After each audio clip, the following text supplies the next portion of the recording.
The horrific fires that are engulfing California are a part of the natural weather pattern in that state. I lived there for 6 years and remember winters with widely varying rates of rain and summers with unvarying rates of sunshine. By October, everything was dry as powder and ready to burn.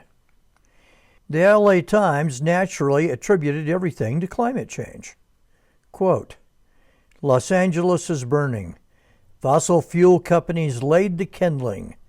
A global economy built on fossil fuels and a U.S. political establishment funded in great part by fossil fuel corporations and their allies brought us to this point.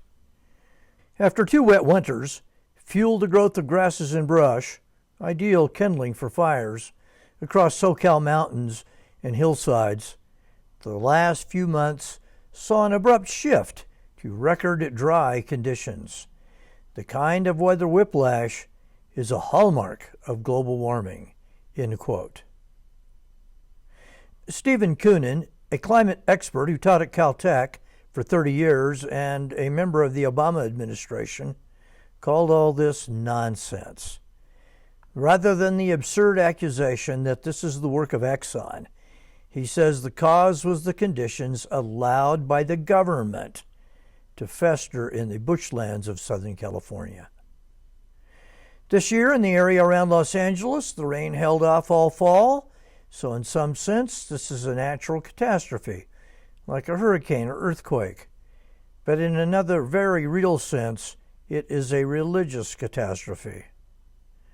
My response to the LA Times: this tragedy was made infinitely worse because of California's buy-in to the doctrines of the green environmental cult, not the fossil fuel companies.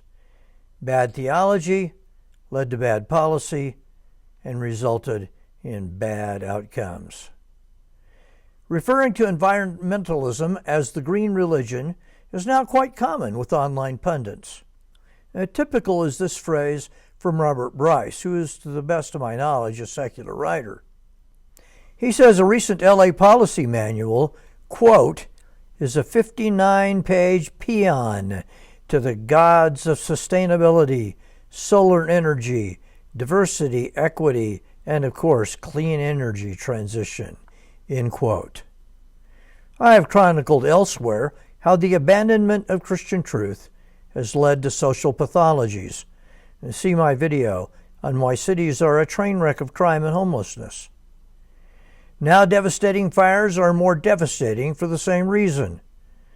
What are those bad policies that come from the green religion? First, wildfire abatement policies were halted due to adherence to the doctrines of the green cult. LA tried to replace flammable wooden power poles with steel poles, but were stopped by the Greens because it would threaten an endangered shrub. Greens hold the theological position that nature is pure and holy, and that every intervention by mankind is evil and destructive. Noah Rothman in National Review observed, quote, a 2018 study found that overcrowded forests contributed to an abundance of combustible materials on California's forest floors, a condition exacerbated by the state's permitting requirements and constraints on vegetation removal, end quote. These were, of course, dictated by the green cult. Second, water storage failure. Again, Rothman, quote, and why was it that the first responders who attempted to contain the blaze quickly ran out of water? End quote. Because the state has failed to prepare water storage facilities in deference to environmental groups that blocked the expansion of reservoirs, aqueducts, and pumping plants over the risk posed to endangered species. Charles Lipson wrote in the Spectator, quote, as for the green agenda, it is responsible for dumping billions of gallons of desperately needed fresh water into the Pacific each week instead of sending it to Southern California. The goal was to protect a small fish. Much-needed reservoirs were never built in the Southland or filled for emergency needs." End quote. Governments made a religious decision, making left-wing progressive policies the priority, not disaster preparation. Bryce talks about the City of Los Angeles' Water and Power Department report that devotes page after page to electrifying their fleet and their commitment to diversity and other green and progressive shibboleths. And then he observes, quote, "The report contains precisely one paragraph on wildfire mitigation," end quote. So the report devotes 58 plus pages to green doctrinal priorities. Firefighters were selected for every reason except competence. The Greens overlap with left-wing progressivism nearly 100%. They support diversity initiatives which select firefighters based on how oppressed their group is, not on the basis of their ability to fight fires. They spent money on diversity rather than repairing their broken-down fire trucks and had 40 useless vehicles sitting in their yard during the fire. Rothman said the deadly wildfires that have leveled whole neighborhoods in LA this week have made Mayor Karen Bass's decision to cut the city's fire department budget by $17 million seem pretty short-sighted. That was, in fact, a compromise on her part. She had sought $23 million in cuts, end quote. And Lipson said, quote, "Equally important but far less known is the impact of green policies on dangerous above-ground power lines. Many are antiquated fire hazards.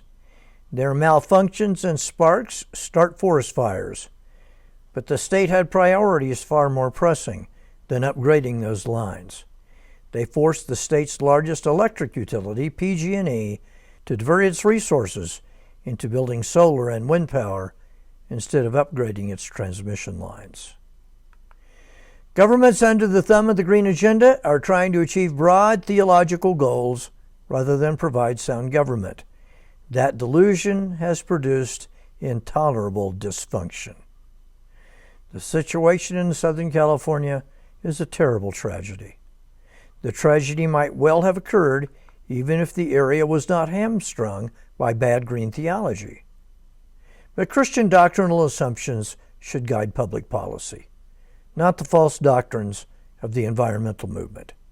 Rather than let nature run wild, the Bible calls for men to have dominion over nature and keep it under control. God created the natural world to serve us, not to kill us.